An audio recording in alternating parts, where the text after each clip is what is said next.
Good morning, everybody. Welcome to 1 Million Cups Fayetteville. It's a pleasure having each and every one of you. Thank you so much for coming out and supporting small business and entrepreneurship in our community.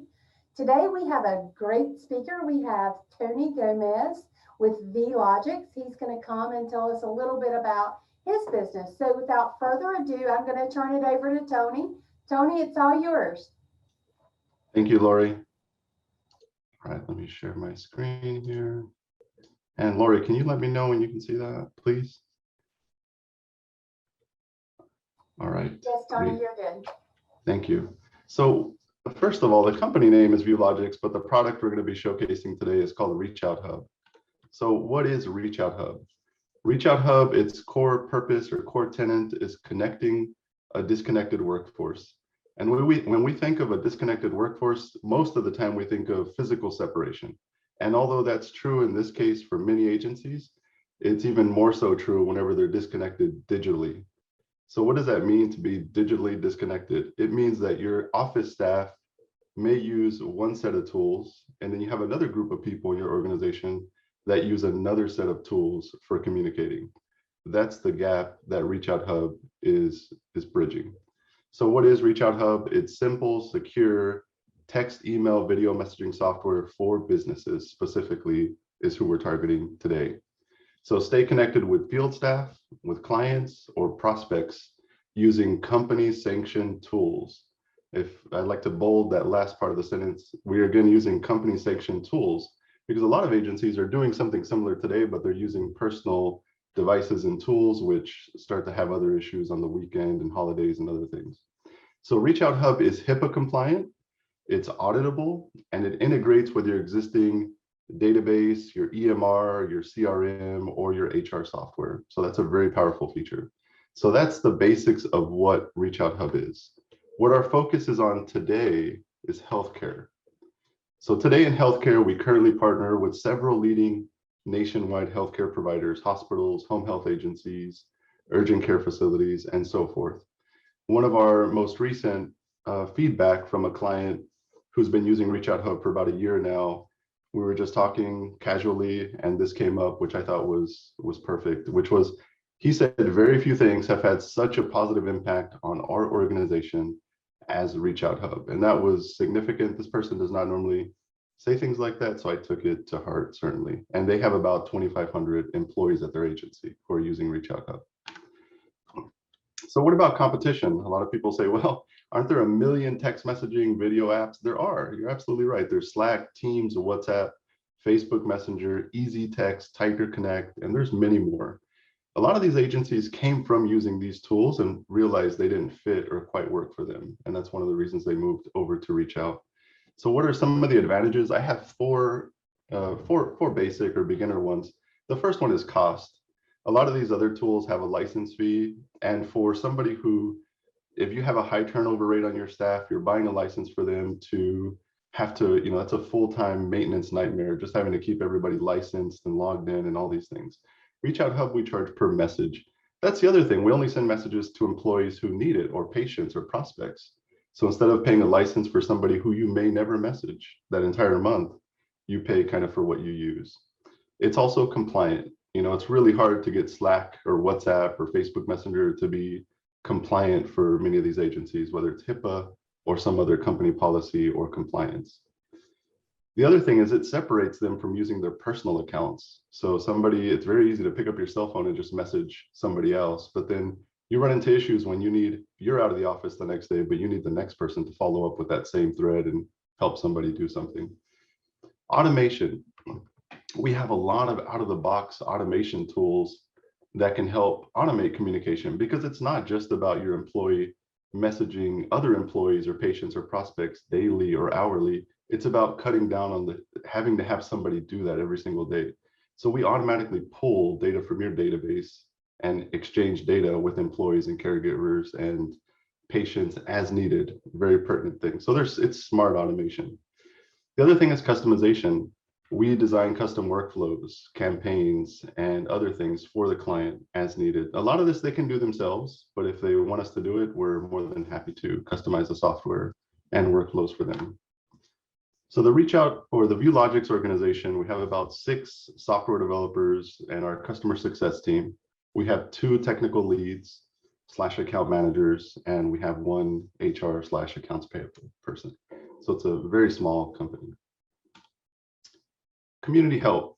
What we're looking for this morning, we're looking for a strategic partner and or investor in a high margin industry.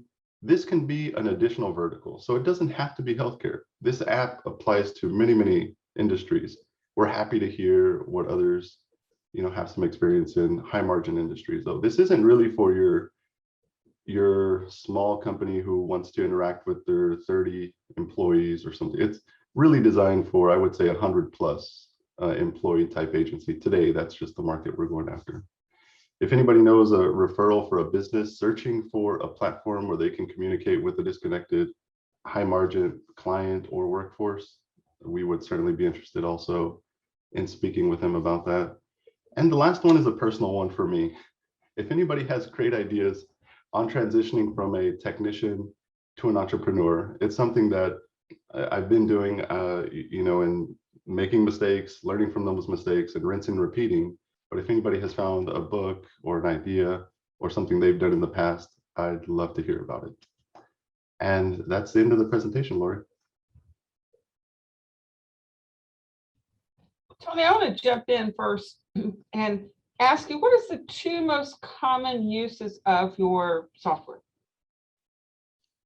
So the 2 most common cases, one of them is, for example, available shifts is one that's kind of a no-brainer for a lot of companies that have these large disconnected workforces where they need to fill shifts. So for example, home healthcare. So in home healthcare, they constantly have cancellations or other things that come up. So they need to be able to easily communicate a live list from their database and very easily, that's the key thing, easily communicate to their employees what shifts are available, what shifts they would like to take, and kind of the back and forth communication. So that's one use case that we're really solving. One business that implemented this, within 2 weeks, they were able to book an additional 1,000 hours of billable time just by using Reach Out Hub. So that's not hiring more people, that's using their existing workforce. They were able to increment by 1,000 billable hours in 2 weeks. That was huge for them. They had no idea that that problem even existed. So as you can imagine, that changed a lot of things and continues to change things for that agency. The second one is probably time cards. Although right now with COVID, so many companies are using this for the vaccination mandate. So requesting proof of vaccination. And those who aren't vaccinated, they're having to test them, I believe, twice a week. So it's the back and forth with, we noticed that you were, because it's in our database, in our EMR, we noticed you were last tested on Monday. Well, it's Thursday, we need you another test by tomorrow. Can you please provide that proof? So that back and forth with vaccination proof and test proof has been huge recently. So I would say those are probably the top 2 today, Cindy. So most of the biggest uses you've seen so far are employers to employees, not to patients or outside physicians or wherever the case may be. Is that correct? That's true today. And I think we're going there, though. The trend is there's a lot of surveys, because we also have a survey builder where you can build out a survey. And some of these are industry mandated. So they do surveys with their patients today with Reach Out Hub. So that's one thing that they're doing with patients. And with physicians, we're building out some tools to make that easier as we speak today, so that physician and patient can communicate better as well. So I do remember the days long ago when I worked in nursing administration in a hospital, and you had to staff pool nurses, and it was kind of a nightmare to either call or email or whatever. So if I use your software, it sends them a text message or a text message and email, or do I have a choice of how it goes to them? You have a choice. Today, those are the most common ones, text message and email. By far, text message is the one that you get the highest response rate with. That's just the way most people communicate today. And it's very natural to communicate with patients and with employees that way. Many of our clients have found some of their patients reached out to them for the very first time saying, thank you for sending me a text message because I have one of these flip phones. I can't access any of your links, but I can text message you back what I think about your service. And they're able to collect feedback that way even. So it's very natural to use text message, although email is something we also do. A lot of times we run both. We send them a text and an email. Can I use this to like send reminders of appointments to my patients? Most agencies are doing that. They're sending reminders to patients and to employees. You have a shift coming up in 30 minutes. Let us know if you can't make it. That's very common.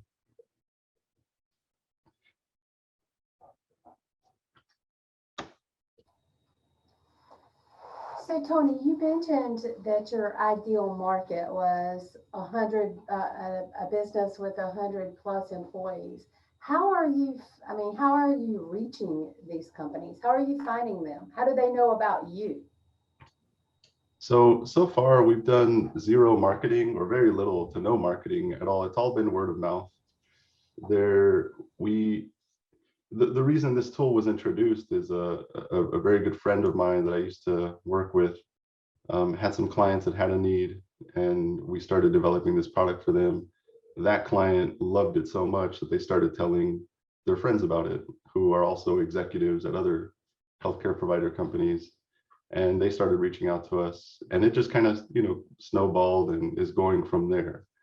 Some of these agencies are part of much larger networks that we're also in talks with to roll out Reach Out Hub with. So I think it's been pretty amazing what word of mouth can do, and they have trust with these people. So it's really probably the best way to reach some of these executives we have found. We'd love to do marketing and other things, but right now we just haven't had a huge need for it.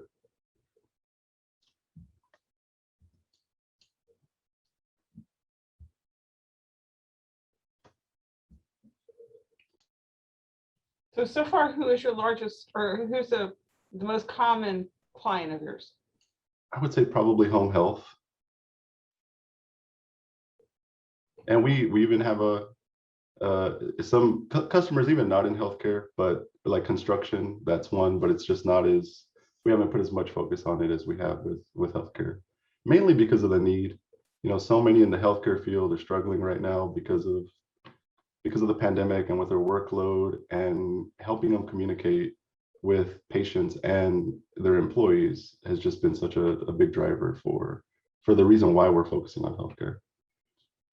So is it strictly a communication tool in terms of you let me know what hours you can work or what hours I have available, or does it have add-on features like, can I actually do appointment scheduling and that kind of thing in there? So that's kind of where we draw the line. We are not a scheduling tool. There are many great scheduling tools out there, and we're the facilitator between those scheduling tools, the EMRs, and the actual people. So I would say today its focus is on a communication tool, a very targeted one. So for example, an employee portal, that's a communication tool, but it's one that's largely ineffective for a variety of reasons. One of them being, hey, employees, we have an employee portal. You can do all these things there. Go check it out. Most of the time, it never gets used because it's complicated for somebody whose life does not revolve around technology. So one of the things we've done at Reach Out Hub is we take that employee portal, we cut it up into slices or workflows, and then we make those step-by-step workflows via text message or email. So for example, a good example is the COVID mandate. That's something that all these companies, you could do on their employee portal, but we also have a very targeted message that might say, hey, we haven't received this from you yet. Please click on this link to do this one thing. And it's HIPAA compliant, of course. So we've made it very simple. From go to the portal where you can do 50 different things. You're trying to do this one thing, make sure you do it just right, searching kind of like a needle in a haystack for a lot of these portals. We've cut that down to, you're trying to do this one thing. We're gonna focus on this one thing today, and we're gonna send you this message. This is the one thing that we need. And then you just kind of do that for the different employees. For example, another workflow that would be their first paycheck. Some issues are, you received your first paycheck. Does everything look correct to you? Well, because we're querying their database, we know when their first paycheck is, or after their first visit, or if they haven't worked in a couple weeks, we can send them a message. So we can automate a lot of those communications where an employee portal or the EMR may not necessarily be interested in. So it's, I would say today it's mainly a communication tool, Cindy.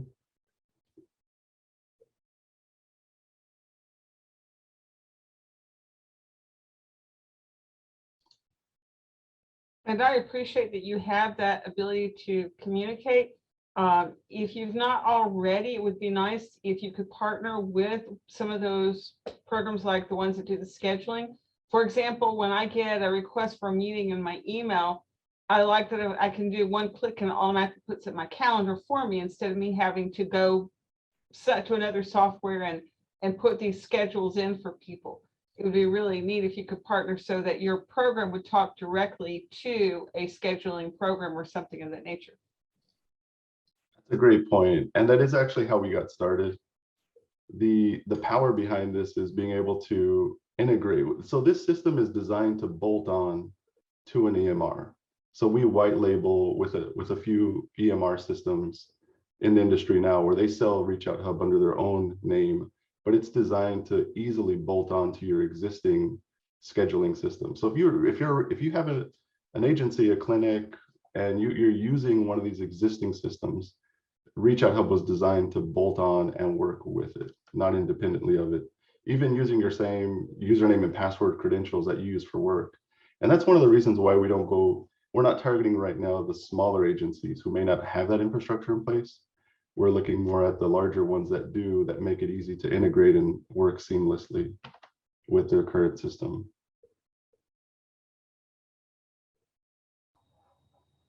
Do you hope to at some point target the smaller agencies? Probably probably we will. The main constraint right now with targeting the smaller is just us being able to automate to the point to where we could say, go and swipe your credit card and it'll work for you. That's where we'd have to be to target some of these, because that's what they would expect. So we don't want to provide them something that would lower their expectations, is the main constraint. Could it work for them today? Absolutely. Would it make sense for them to pay for all the everything? Maybe, maybe not. I guess it all depends. We really haven't investigated or gone down that route too much, Lori, but eventually I think it will be something we will do. And so you mentioned cost. What is the cost for an agency to use the software? Sure. So there's a monthly fee and then there's a per message fee. And it's, if a company is afraid of paying, a couple $100 per month, for the system, it's probably not right for them. And then plus, some usage per month. But for the most part, a lot of these companies, we probably should raise our prices, because at some point, especially with available shifts, booking an additional 1,000 hours in 2 weeks, the system paid for itself, like for the whole year, probably, after booking so many hours. So it's not terrible, but there's a lot of customization that comes with it that smaller shops may not want to pay with. So we also offer consulting that comes along with the system. Yeah, Tony, can I jump in here, following up on what Lori said? I'm actually impressed that you really do understand your target audience. When you talk about, in addressing the third point that you asked for, with regard to a technician being an entrepreneur, that's usually the first step in understanding who it is you're selling to. And it seems to me you've got that down, and I would actually discourage going into smaller markets and stick to what it is that you know, particularly when you're starting out. It could morph into that later on possibly, but it seems to me your target audience. And I think that's a big step. My experience with technicians is that in the past is that they tend to create a product around what they think is best for the customer instead of what is best for the customer. And so I would say that if you're looking for, it might be just reassurance, you might be doing it, is to understand the wants and needs of that particular target audience. And that's why I say really focus on them. What are their wants and needs, and to trim some of those packages, some of the product and service offerings that you do have, to make sure that you're focused on their major needs, wants and needs, and I think that will help you as an entrepreneur in a couple of ways. Number one, it's an easy sellable position in that you can go in there and understanding them, you can actually focus on what those wants and needs are to get their attention and get them started. And then you can add the supplemental aspects of your product line as you go along and build on that. The second thing is what it does by concentrating on those wants and needs, it creates greater value. In other words, your benefits to your customer are much higher now versus the costs that are being incurred by them. So they get a better return for what it is that they're using. The third thing is that obviously it'll increase your margins because now you're selling something that's in more of need, and thus you can actually sell it for a higher price, at a straight line cost. I think if you take those approaches, then you look at you've covered your bottom line, you've covered your sales, and you've also got good customer service, customer satisfaction, I think. But you're off to a great start, and you may already be doing all of this, but I would say that by asking the question that maybe you're not sure that you're doing the right thing. So anyway, I thought I'd just offer my 2 cents on that. Thank you, Ken. That was fantastic. I definitely, thank you. So where do you want to go with this product? Where do you see down the road for you? I think the team and I have discussed this at length, and we would love to see, first and foremost, for healthcare, we would like to be the default communication platform for health agencies that are starting up and looking for something, or existing ones, that are looking for something. And so that's our end goal. If we can be the gold standard for communication that's as flexible as needed, then we'd like for that to be us. There are a lot of communication tools out there. They all have their pitfalls. We have the advantage of starting new, so we can tailor our product to the needs of today. So as long as we keep up with that, we'd like to think, and we're only focusing on that. Like I said, we're not focusing on scheduling. We're not focusing on the clinician part of it, or even the financial part of home health or health agencies, hospitals. There's a lot of these slices of that pie. We're not focusing on any of those other than communication. So we're hoping to become the gold standard for that in agencies. So you don't see your product evolving, or any add-on services that you could provide, or any information you could provide to your customer? I think we can. I don't think anything's ever off the table. It just depends on the customer need and the problem we're solving now. Communication is one of those. It's a fairly huge slice of that pie. I think it's not even fully understood at this point. I don't even fully understand it. And I've been working on this for about 2 years. There are so many niche cases to communication that doctors and nurses, caregivers, home health aides, and schedulers and executives, there's just the entire stack of a healthcare provider has different communication needs. And I just can't see the light at the end of the tunnel before we tackle all of those. I'm sure at some point, if we're at this long enough, maybe we can branch out into others, but what we actually prefer is partnering with others who are doing the same thing that we're doing in their industry. So we'd love to partner with the scheduling software out there that's the best of the best, partner with them, and then they have 2 fantastic tools. Okay, so you said your goal was to be the best of the best. All right, so I'm a potential larger home health care agency. What kind of data do you bring to me, or information do you bring to me to convince me that I should go with you? Well, Cindy, you just hit a Achilles heel there, because I actually haven't had to do that. Most of the selling's been done for me by my existing clients, and they've said, look at everything they're doing for us, and it's working great. And by the time somebody reaches out to me, they say, I want you to do for us what you did for company X, Y, and Z. And I say, okay, great. That's completely possible. Let me set up a demo for you. And they say, okay, great. So then we just start with the first demo. But I would say, if I had to come up with something on the spot, I would probably say, let me show you how we can, increase your revenue, and also, assist your staff with different communications needs. I'd put it more elegantly than that, I would hope. But the idea is, I think a lot of companies like myself as well, whenever you buy a product, you're worried, how's it going to make me money? And if you can show somebody how this is going to make them or at least save them money, then they're more willing to do it, more so than this is a nicety to have. This tool will make it nice. Some agencies really do care about that, but when it comes down to it, if you can show them a tool that will help their bottom line, I think it becomes a lot easier for them to come on board. So I would probably start with available shifts and a few other tools that we have found really increase revenue for the agencies. Well, I think you've been extremely fortunate to this point that you've gotten by with no marketing and relying on word of mouth. Unfortunately, that's not a very common way that most companies grow and become the dominant one.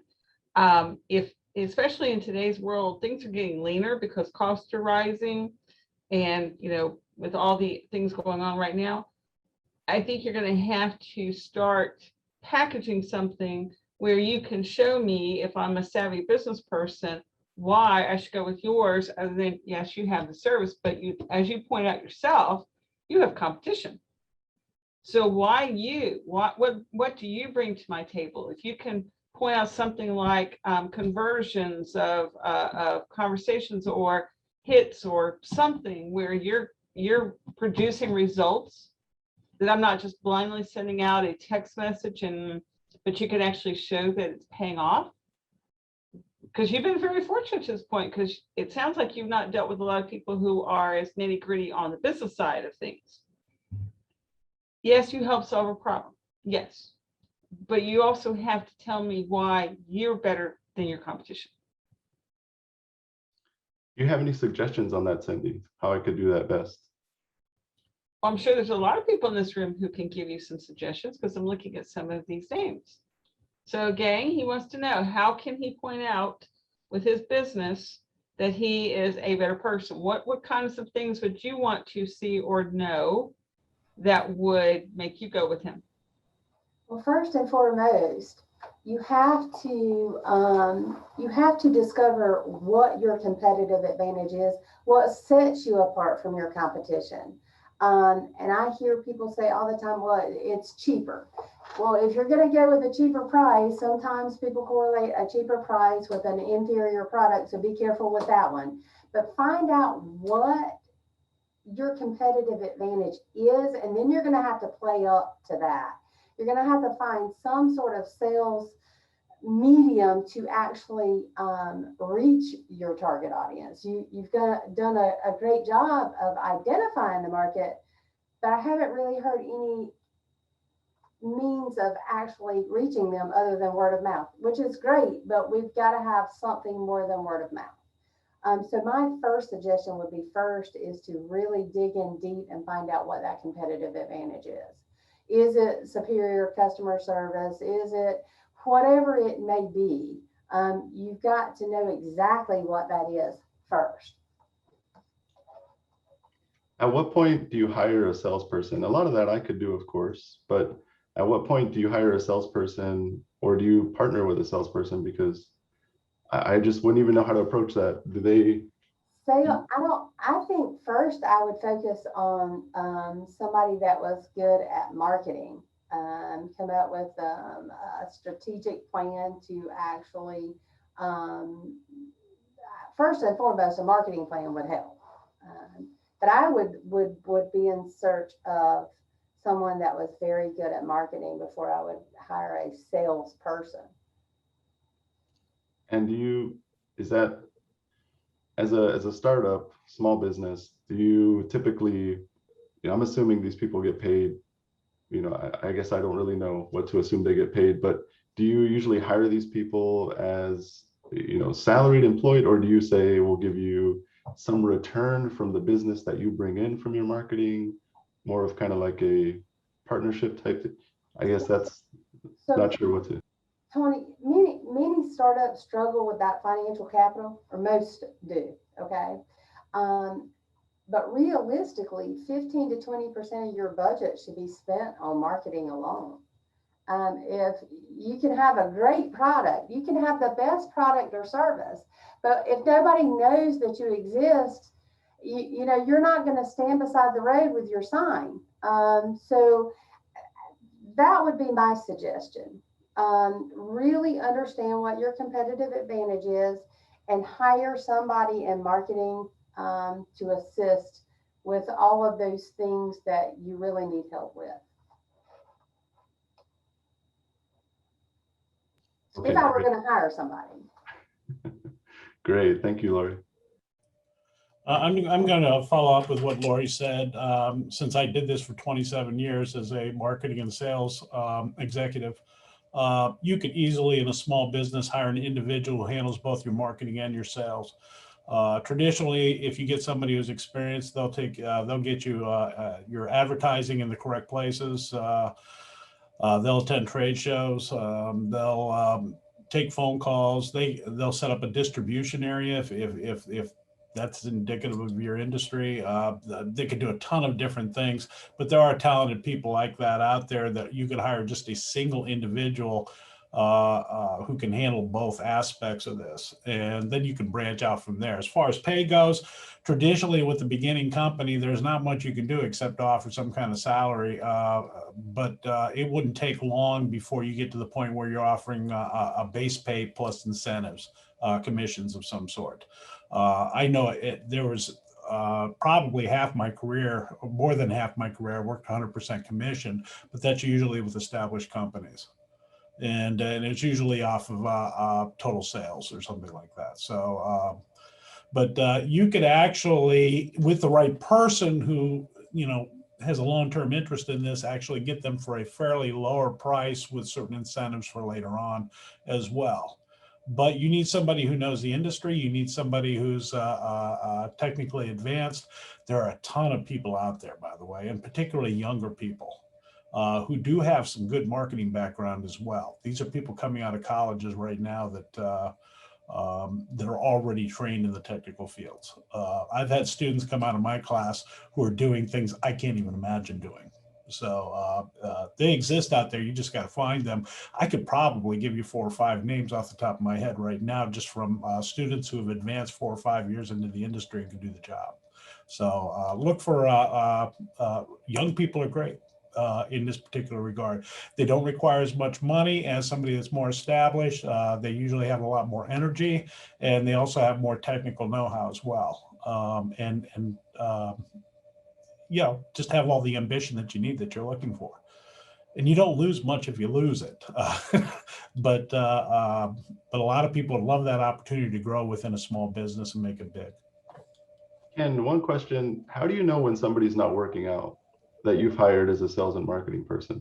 From a novice like me, who that's not my, how would I know? How could I gauge that? It's easy for me to do with developers and other technical people, but I guess from a technical point of view, you could just look and see if your bottom lines increase based on the salary that you're paying out to them. If your business doubles within a year or two, then my guess is that you probably picked the right person as it continues to grow and as you get more buzz with regard to your product. Somebody that's failed, sometimes that's just a sense that you say, I just don't see we're going on the right path. We're not getting a return on what it is that you're doing.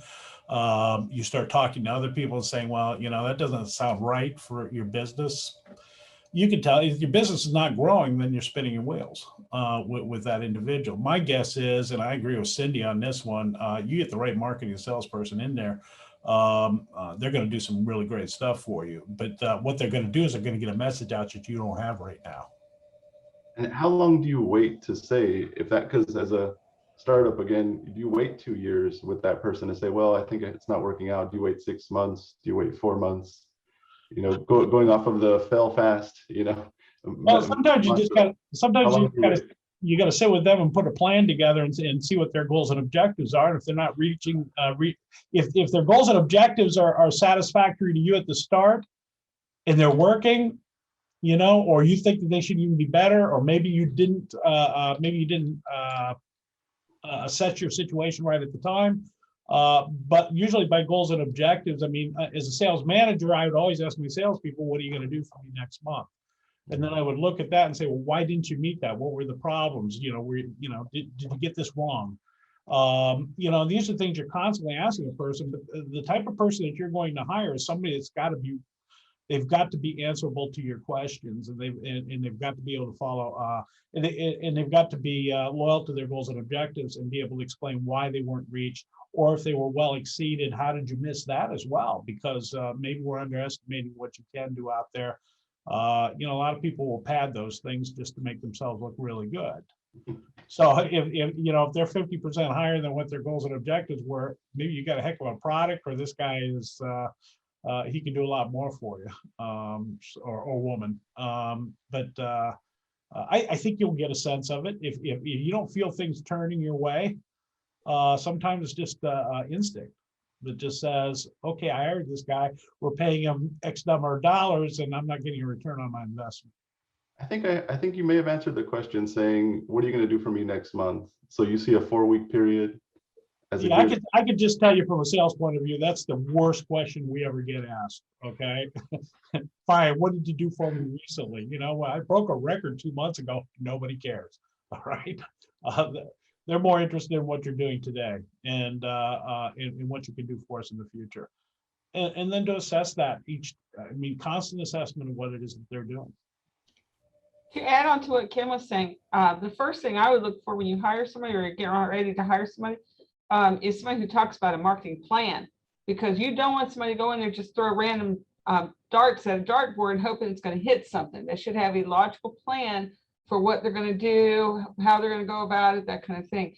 And going on to also what Kim was saying, they need to have certain targets, and they need to deliver to you on a regular basis reports. It could be everything from number of leads, how many of those leads were converted into sales. There's all kinds of things that you can do to measure whether or not they're meeting their target, but they got to have targets. They got to have a plan. Marketing is not about just throw it up and see if it sticks to the wall. You got to have a meaningful plan of where you're going and a thoughtful plan, because not every thing is going to be open to every product. You're not the kind of product that I would expect to read on, oh, it's on my Facebook in my newsfeed. Oh, I think I'll go call them today and see what they're like. That's not your market. That's not where you're going to find your leads from. So you need to talk seriously about that person that you want to hire, to find out about how they conduct their marketing. Because if they're just randomly, well, we could do this and we could do this, they're not putting thought and a process together. And it's just going to be random then, random this, random that. Sometimes it works, sometimes it doesn't. I don't think you want to fly that way. What you want is somebody who's going to be thoughtful, considerate, and spend your money wisely, because at the end of the day, that marketing budget is coming out of your money, not out of their salary. So you need to make sure it's going to work. But you also, I go back to what Kim was saying, some of the characteristics he mentioned. You want to go get her. You want somebody who is up on the latest things today in marketing, because marketing has changed so much over the last 20 years, so much. But not everything, everybody. Well, we're going to go post something on Instagram. Are your customers really looking for communication software in Instagram? So some of it is common sense about knowing, because you know very well what your product is and who your market is. You know that. So you need to know, you need to hire somebody who understands that, because not everything is going to work for your market. But if they can talk about home health agencies and this and that and the other, you know you got somebody who pretty much understands. Would I invest in a go-getter who doesn't have a ton of experience? Probably, if they talk the right things and set goals and have a plan. You don't always have to have a 30-year veteran of marketing to do your marketing for you, especially as a startup. Because some of those people, they're anxious to prove themselves to the world. And just to make sure I set this person up to succeed, I'm assuming they need a budget. What is a realistic budget for marketing and sales nowadays? I think that's going to kind of depend on your product. Ken, you want to jump in on that one? Yeah, I can touch on it. This is where you really need a good communication with the person that you hire. And that is an explanation of, okay, let's use a round figure of $1,000. Okay, I'll give you this $1,000 for this, but if I gave you $1,000 for anything you wanted to do, is this what you would want to do? And, you know, when I was a young sales manager, that's how I was approached when I went to my boss and said, you know, I would love to go to this trade show over in St. Louis, or I'd love to do this kind of advertising or something else. He says, okay, well, that's going to cost us X amount of dollars. Now, I want you to go back to your office and think about what it is that you can do to get the most out of $1,000 right now. And all of a sudden that ad might not have looked as attractive as probably a trade show, 2-3 months down the road. I think that this is where you stay involved in what's going on, particularly whoever it is you're hiring, to get more familiar with what they're doing and having them explain how they're spending the money rather than just saying, okay, I'm going to give you $50,000 to do what, I would never do that on a small business just starting up. I would regulate this tremendously and work with them on a very positive way. Don't shut everything down, because that's the worst thing you can do is say, I'm not giving you any money, because I'm not pleased with what happened last month. Oh gosh, don't want to hear that. All right. What they want to do is say, okay, let's work with you on this. How can we get the most out of $10,000 or something like that? And you work out, and basically being a small company, you're not working on off of an annual budget in the same sense that other companies are, who have already established a history of budgeting for their advertising and promotional campaigns, and also for their sales staff. What you're doing is you're working ground floor, basic operations, where you're dealing with it on a month-to-month basis. You can have long-term plans and everything else, but they're going to shift tremendously in those first couple of years. And the person you're hiring knows that too, by the way. They know that you're not sitting there with money in the coffers, budgeting for the next year down the road. It's much more fun this way, because it's a little bit more cowboy, and I guarantee you they'll be excited about it, because what they're going to try and do is put together a program to impress you so that you will spend some money. And if it works, and if you get a return, you're going to have a great partner. You really are. And if it doesn't work, that's when you need to start thinking about, did I hire the right person? So, but actually look at it as fun. It's kind of like the honeymoon phase of a marriage, and see what you can do to make it exciting. Thank you. Yeah, that was super helpful. Is there anything in between hiring and freelancing with a sales and marketing person, just to explore all the options and ask all the questions? Is there anything in between, and does that work, or maybe it doesn't work? Well, I mean, freelancing, you could be talking about a distribution network where you're having people out there selling for you, and they're just getting commissions based on what it is that they're selling. I mean, to hire, I would get serious at this point where you're at in your business.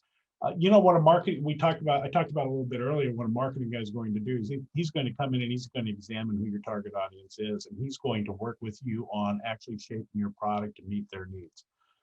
He's going to promote those things. I imagine you have 17 benefits for what it is that you're selling. He's going to find those 2 or 3 that are just going to open doors. And that's how he's going to advertise his product. I say he or she. That's how they're going to advertise their product. Too often we try and create a big picture when it's just those few things that are driving a person to buy something. Mercedes, when they came over here, they decided not to put cup holders in their car because in Europe that's considered dangerous. And BMW just wiped them out. BMW sold their cars, beat Mercedes on a cup holder. It's sometimes that simple. So, but your marketing guy knows that. So. But let's not forget another source that you can get assistance.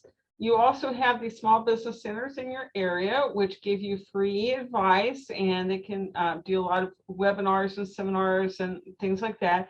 You also have the colleges and universities in your area. A lot of them have marketing programs and entrepreneurship programs where they're willing to take on projects. We do that here we've done it with a few companies where they'll come present 1 million cups. They come to our small business center and we take on projects for their company as a learning experience for students. We've built HR manuals. We've done all kinds of things. We do marketing. I mean, there's all kinds of things. So it gives the students a real life experience while at the same time helping an entrepreneur in the community. So please don't forget about them being available to assist you. And a lot of times they do it free of charge.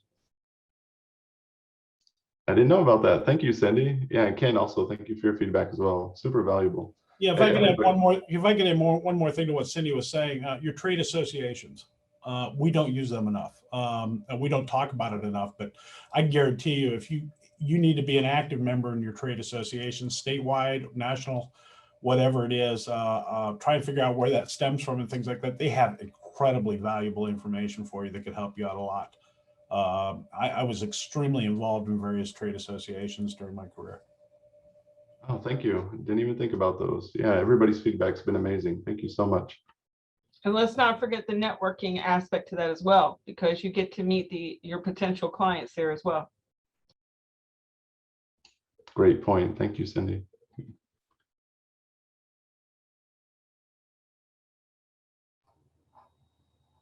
Any more questions for Tony?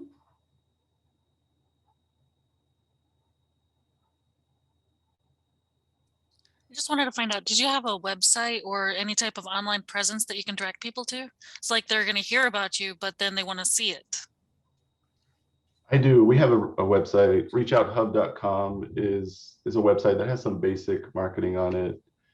And that's actually about it. We don't have much more than that.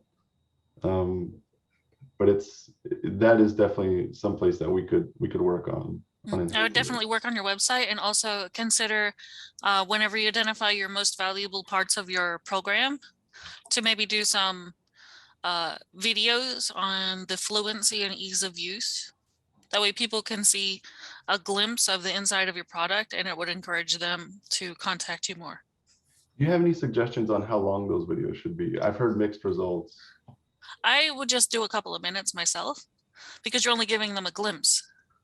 You're not trying to give away your whole product so somebody can copy it. People don't tend to like long videos either. We tend to either skim through them or turn them off after a while. But yeah, and it's interesting. I just thought it was really ironic that you say a company that's into communication doesn't do a lot of communication. That's kind of odd. It's a hard thing to do. It's a hard thing to do, to get right. Honestly, we just haven't. I think we haven't.